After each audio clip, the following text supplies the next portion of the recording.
Hi. Okay, this is totally not planned, but I thought while I'm still in the mood, I might as well just tell you a throwback story. I mean, there are so many travel stories out there. A lot were mostly fun, adventurous, scary, some are cringy. Mine was a bit stupid. Okay, it was a bit stupid. I arrived in Ho Chi Minh, Vietnam, very early. It was probably 2 a.m. and the local bus or the airport bus are mostly available around 6 in the morning. So imagine how many hours I would have to wait. But I still did wait because I don't think I'd like to just stay in a hostel for 24 hours and then find the Sing tourist bus line. So I said, you know what, it's just 4 hours. I'm just going to surf the internet, say hi to my friends because I already bought a SIM card, and that's good for at least an entire day of internet. No, it was good for 3 days, but it was cheap, so I didn't mind. But then the local bus, apparently I don't know where the local bus was at that time, and I ended up waiting a little bit longer. So when there was another bus, I hopped on the bus. It took me to a street where I can go to the Sing tourist bus line. And that's when I realized that I don't have money in my ATM and I only have $70 in my pocket. For a lot of people, that's a scary thing to just, be in a foreign country and then travel to another country when you only have a very little amount of money. But me, I was already there. I don't give a of how much money I have in my pocket. I just think like I should not worry about it now. I should worry about it when it's close to running out, but I don't panic quickly. And I was very confident I have enough time to find a way to enjoy myself and just be extra frugal and maybe ask money from a friend, which I did, by the way. But anyway, I got my ticket. We traveled from Vietnam. We went across the border and went to Cambodia. Now the bus trip is 18 hours. You're gonna be on the road for 18 freaking hours.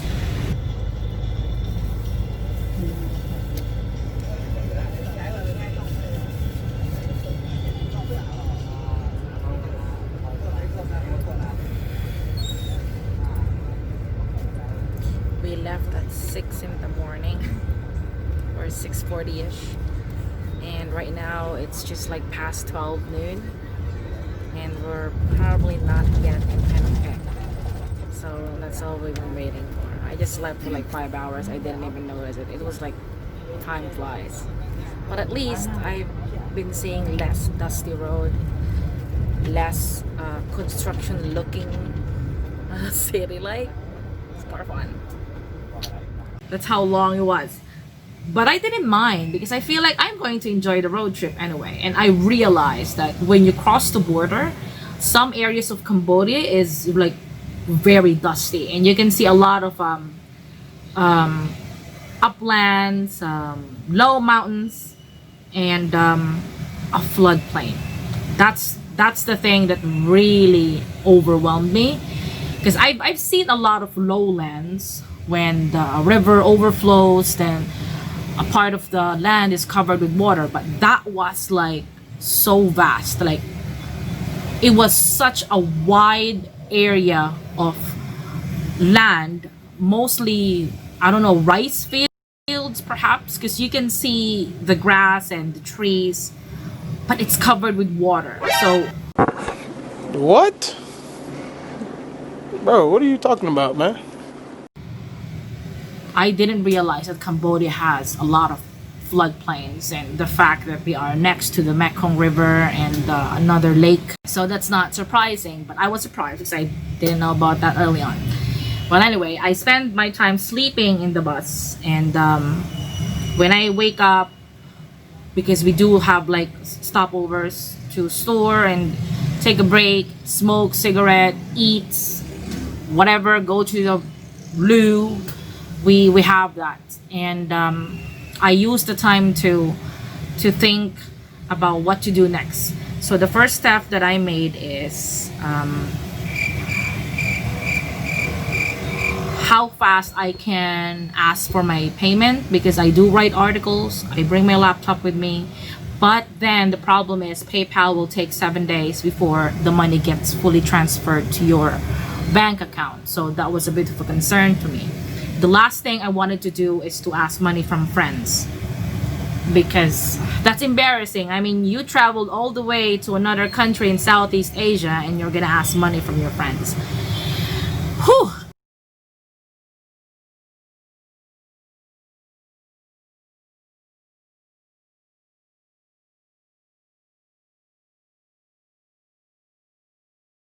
Okay, just an epic update about me.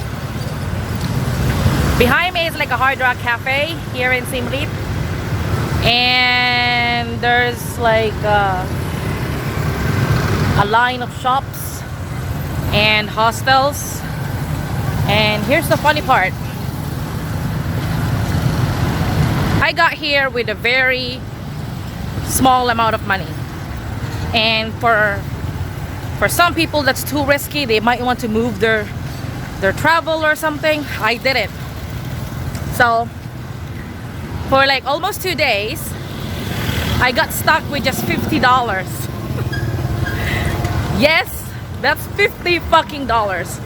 And I've been asking myself, how the hell am I gonna survive $50 when in the next 2 days I would have to leave and take the bus, go to Bangkok, and my ATM is not even, it's not even, you know, registered to, no, not registered, but I didn't even give a travel advisory to my bank that I would use the ATM in Thailand.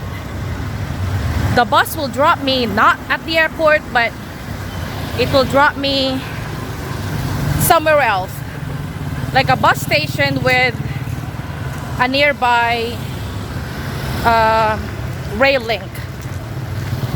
So the risk there, the scary part is that if I don't have 60 baht or 100 baht, I would have to walk my way to the Dom Yong airport, which is a stupid thing to do, by the way. So here's what I did. I asked a friend to send me 2,500 pesos on my card, and then I asked another friend to send me 500. So that completes me with $100 on my ATM, which is the minimum amount that I could withdraw at any ATM machines here. Then the shit happened. It doesn't allow me to withdraw the money because it says it's insufficient funds, when I nearly have like $109 on the ATM.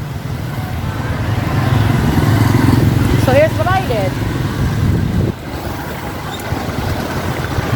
I tried like 3 times, and in every transaction they will charge you like 100 peso regardless if the transaction is canceled. So that left me more frustrated. But you know, I tried my best to stay cool. I tried my best to just, you know what, pull yourself together, bitch, you'll be fine. But I'm far from panicking. I didn't panic at all. I don't think I should panic, you know? There's a construction in the bus stuck in here, so gotta wait for a bit. Okay, so I said I'm gonna settle for less than $100. It doesn't matter to me. I will do it. On the 3rd try, luckily, transaction has been processed. But here's the thing, I didn't withdraw the money in US dollars. The best way and the best option for me to do is to, the option for me is to withdraw the money in Cambodian riel and then find a foreign exchange office to convert it into US dollars. That was my final thought. And guess what? It worked. So, just a few walks away, probably around 2 blocks. Yeah, 2 blocks away, I found a foreign exchange office and got my money converted. So I just saved my ass. That's all I can say. I just saved my ass. So, lesson learned. Bring more cash. But if you are stuck in the same situation as I did, I would suggest make sure you have a backup plan. Because trust me, I'm like, shit bitch, this is gonna be more trouble than you could ever think. But when you think smart and you don't panic, you'll be fine. So that's exactly what I did. And now I can breathe. I can stay for another 2 days without even worrying about a thing. So yeah, that wraps everything up. I'm gonna show an update later. So I had enough, like a total of $100 with me. It's so funny. I have $100 with me, and then the evening we arrived in Siem Reap, I was pretty lucky that I met a tuk-tuk driver who is not a ripoff. So he only charged me, I don't know, I forgot how much he charged me, but it was a small amount of money for me to get to Lubdi Hostel. And then the following day, I was thinking about, okay, when am I going to visit temples when I only have very little money? Because I don't know what else to expect when you go to each of these places. Do they have an entrance fee? What else do you have to pay? And how much would the tuk-tuk driver ask for like the entire time that he's taking me to these places? Those are like my concerns. But then, 3 travelers from Europe. I think they're from, I'm not sure because they speak German, but I don't think they are German. Maybe Austria. They were arguing about their itinerary. And when I saw their itinerary, they were just going to spend like maybe 2 days. And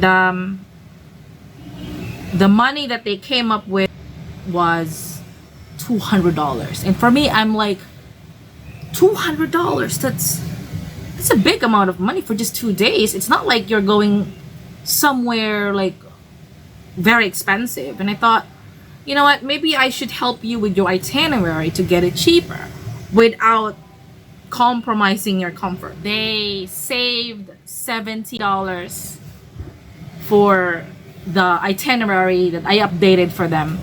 And they were so thankful that they gave me the $50. Now I have $50. And I'm like, yes, this is it. We got up early in the morning, and then he picked me up. I was able to go to the temples, which is another story. You know, I would make a separate video about the tiring visit to the temples. And I stayed there 5 days, right? So how did I survive? I didn't party in Cambodia because I don't know, I didn't have the opportunity to meet a lot of people to go party with. I was aiming for the historical sites. I love anything ancient, you know, I love anything that has been sitting there for thousands of years. I'm so fascinated with that. So I didn't worry about partying at all. In Cambodia, you can pay the street vendors with US dollars. You don't have to go to an exchange currency office or store or shop to convert your money to Cambodian riel. And for me, that's a good thing about Cambodia, you know, because I don't like the ATMs in Cambodia and in Thailand. Thailand is another story, but they charge really big when you are going to withdraw money. I think in regardless of the amount, they would charge you $5 per transaction. And for me, $5 is like 2 days of food.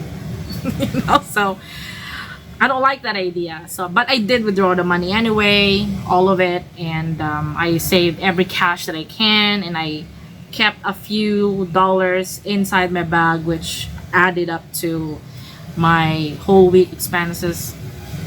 And I gotta say, the street food in the Philippines is more expensive than in Cambodia or even in Vietnam. I only spent $1 for one meal, and that's really good enough to have enough energy for the entire day.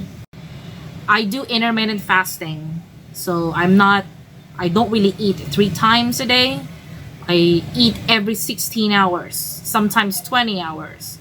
And since it was very hot in Cambodia, like they can hit like 38 degrees Celsius, so I only need water.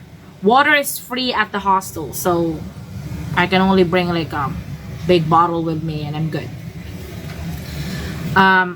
I met a few people there who probably like my company and they pay for my food. They paid for my damn food. And so that's no longer a problem.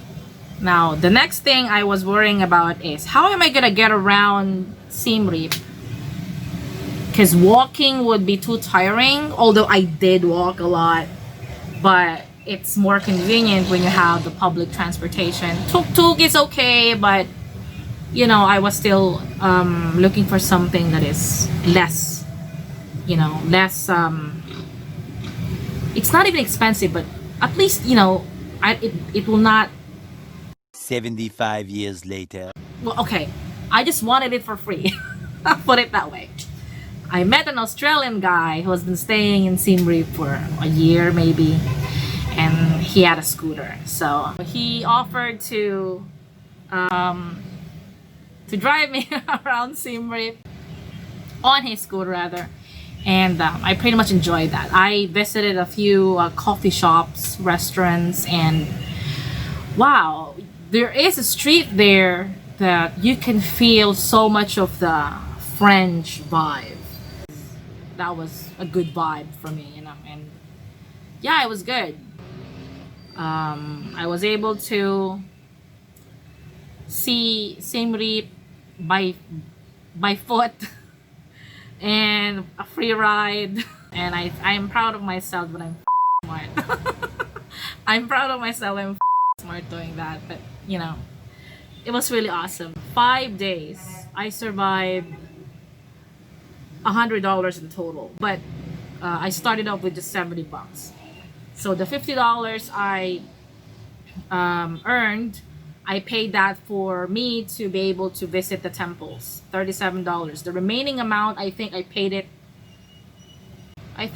that with just the extra stuff. Like if I would buy chips, cup noodles, or whatever street food I can find. Soda, gosh, like, the soda there is like 3 liters.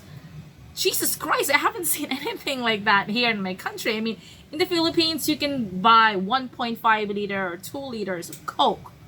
But there, they have a 3 liter. 3 liters. That's like huge. I bought one, and that lasted me for 3 days. And that was cool. I did eat bugs, but they were not fried. They were more like I don't know, maybe they were barbecued or something. There was these old women selling them on the street, and they were inside huge baskets, and I thought, you know what, I don't find them gross. I eat anything really. So I just tried them. They don't taste bad. They are just tasteless. Crunchy, yes, they're crunchy. And cheap. Unlike when I was in Thailand, the bugs that I ate there cost me 80. How much was that? In Philippine peso, that's like 80 pesos. Or probably a little higher than that.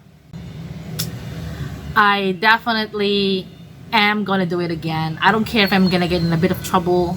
I'm naturally careful, but also I like being spontaneous. I also did walk around Siem Reap at night, like late at night. The same thing I did when I was in Myanmar. I wanted to feel how it's like to be walking on those streets at night. But of course there were streets that it's like a big no-no for me, you know, follow your gut all the time. So I did. That's all. Just some tricky stuff that I did. Oh, by the way, Cambodian people are very nice. They're not aloof. At least in my experience, you know, they're not aloof at all. Most of them don't speak English very well, but they're very patient with you. I used a Google translator that I would just have to record, you know, it will like record your voice and then they would automatically translate. You know what that is. I use that. That's very helpful. So if you're going to travel to another country for the first time, if it's just around Asia, it's much better because an Asian will always be able to relate to another Asian. And that's true. For me, that's really true. There's just a difference with the language, maybe a few with the culture, but there's always a few things in common between Asians. Most Asians smile a lot. Most Asians help strangers. And those two important traits do help a lot when you are a traveler and you are new to their country. Don't miss Cambodia, guys, if you're going to visit Southeast Asia.